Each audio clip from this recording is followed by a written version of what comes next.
tax on it. They're empowering non-governmental groups. That is part of Agenda 21. Empowering non-governmental groups. This is communitarianism, mob rule. I'll just tell you a little something. This is from the Dover Corridor Management Plan, from their thing. Oh, here, this one's from the Georgia Scenic Byway program. It says land use ordinances can be created to preserve rural character. If you lose your designation, you lose the money. You want to preserve the corridor by restricting development. What else do they say? They want to balance, there's that word, balance the concerns of the driving, traveling public that's whipping through your town at 35 or 50 miles an hour. They want to make sure that your economic concerns are balanced with their enjoyment of the roadway. This is communitarian mob rule, because think about this. How many owners are on your road, the road that we're talking about? How many owners actually are there on that road? And then think about the greater community. Who has more weight?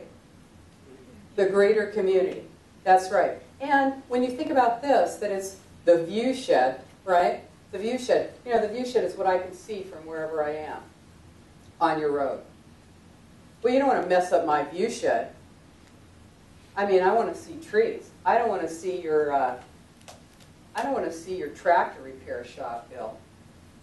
I don't want to see your, what is that funny thing you got on your yard?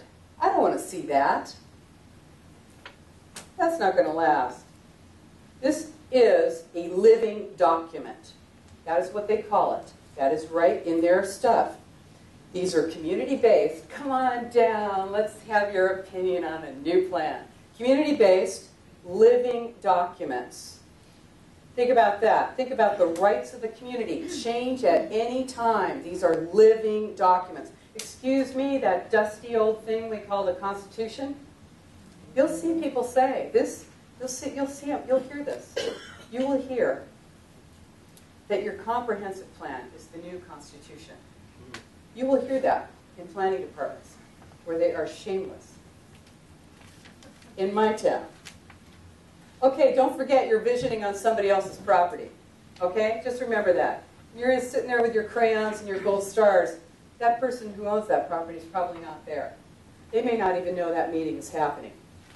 So, this is called new urbanism. It is anti-rural. Sustainable development. Smart growth is an ideology. It's not just that design style. It's an ideology. It's a way of thinking. When you think about, here's one I bet you haven't heard about, transit villages and food sheds. Just think about this. You live in a transit village. It's formerly called a city. Now you live in a transit village. You're in some big high building. Well, how many people can live in that transit village? Well, they calculate how many people can live there by the food shed, which is the area of land that rings that town, that transit village, depending on how wide, you know, it could be 10 miles wide, it could be 20 miles wide. They calculate the number of calories that can be grown in that area, and that determines how many people can live in that transit village. Oh, you think I'm making this up, don't you? Go to Cornell University and food sheds on your search browser. I'd love to be making this up. It'd be fun. I could go and have a life again. So it gets a lot worse, though. You thought that you had 50 states. That is so yesterday. Because now you have 11 megaregions. 11 megaregions. This is a project of the Regional Plan Association, America2050.org. Okay? Regional Plan Association, let me just tell you, it's New York. This just happens to be the parent group. It just happens to be New York, New Jersey, and Connecticut. It's 31 counties. Regional Plan Association. Now, it was founded in 1922, a long time ago, and originally it was to plan roads. Then in 1968, they restructured it for mass transit and urban renewal. And let me tell you, redevelopment is a funding and implementation arm of United Nations Agenda 21 Sustainable Development. So, in '68, they restructured this Regional Plan Association for urban renewal and mass transit. Then, what happened? In 1996, and remember that our country signed on to Agenda 21 in 1992. So in '96, they came out with this thing called a region at risk. Transit-oriented development, mass transit, open space, and smart growth. Regional Plan Association. And they get big money. They're all connected with the Urban Land Institute, with the Lincoln Land Institute, with a bunch of nonprofits, with a whole bunch of the Ford Foundation. They get a bunch of money. Rockefeller Foundation. So they came up with this thing, it's called mega regions. Because you know you just can't compete. You're going to have to join together in a region. Now we've got 11 mega regions in the United States. And it's not that they took the U.S. and they chopped it into 11 pieces. No. It's that we have specific locations in the United States that are identified as mega regions. Now, they're only 26% of the nation's landmass. So the other 74% is the wildlands.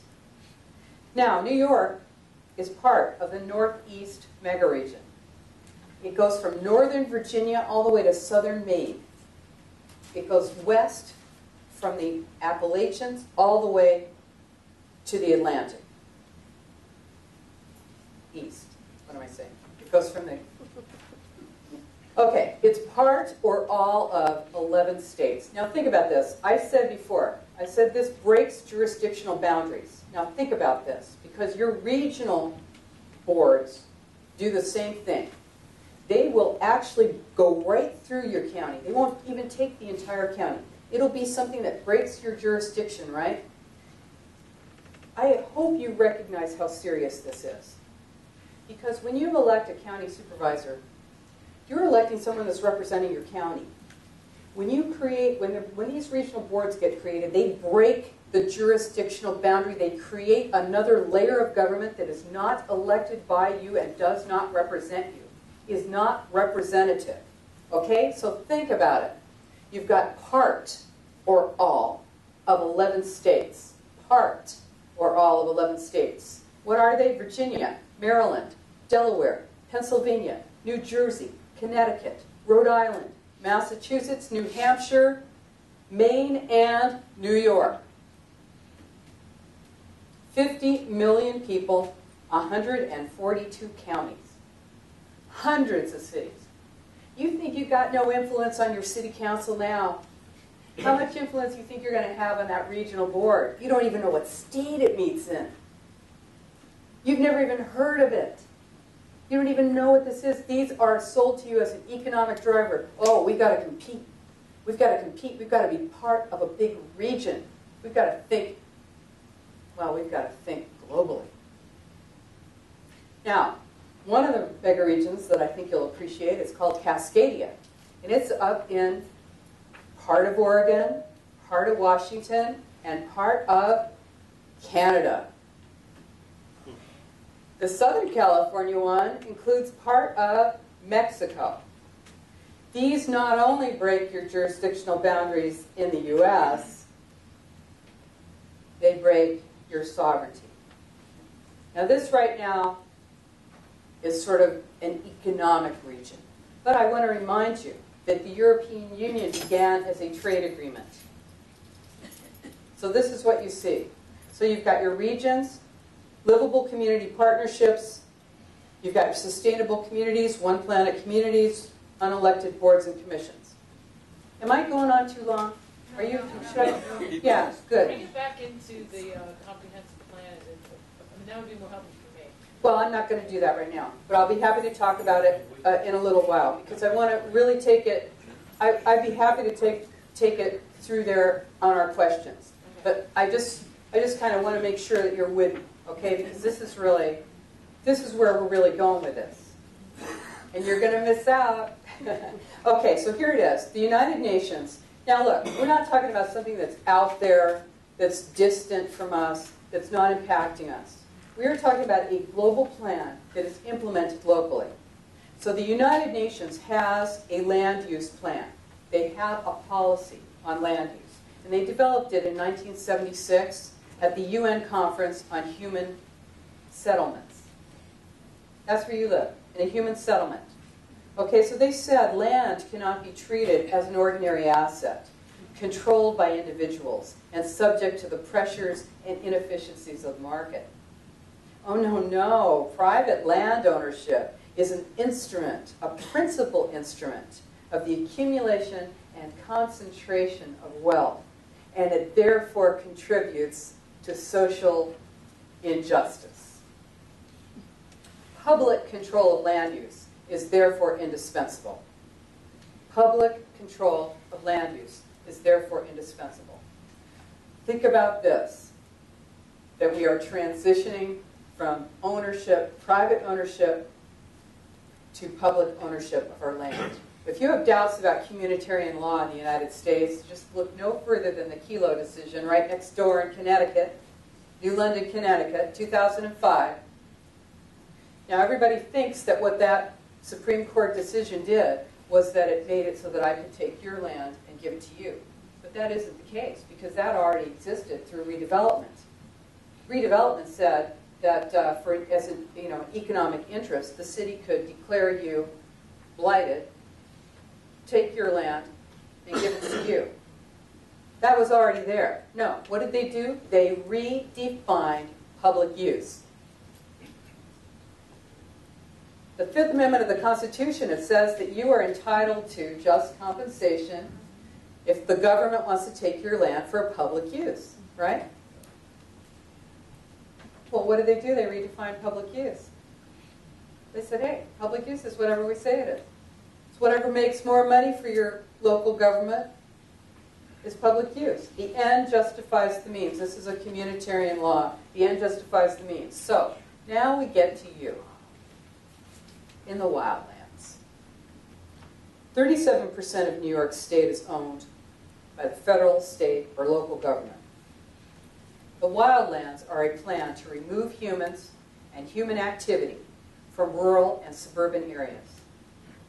They use extreme population predictions and projections to say, hey, we're using up all our land.